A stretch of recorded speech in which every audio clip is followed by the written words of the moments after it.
Pag umuulan, nakapayong ka habang naghihintay, may dala akong mga mabibigat na dalahin. So ngayon, kahit mainit, kahit maulan, tas may upuan pa na maayos. So, napakalaking ginhawa.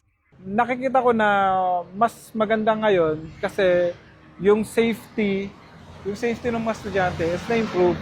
Katulad ng mga to, dati alam ko wala to eh, yung mga buyer na yan. Dati wala yan. Tapos mayroong charging port.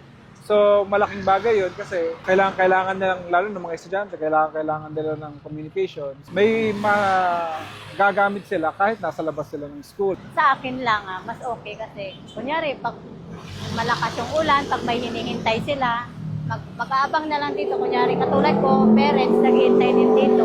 May mauupuan kami, komportable kami. Hindi katulad dati na mag-aabang kami sa gate, at least may masisilungan kami.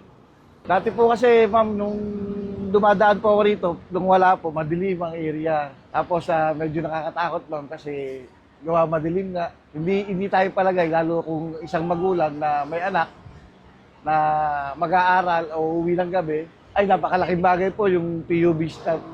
Unang-una po sa estudyante, magiging payapa po sila dahil maliwanag ang lugar.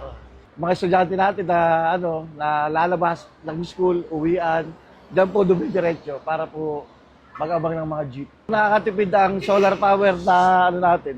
Yung imbis na po yung budget na para dyan sa at medyo madugo, di ba?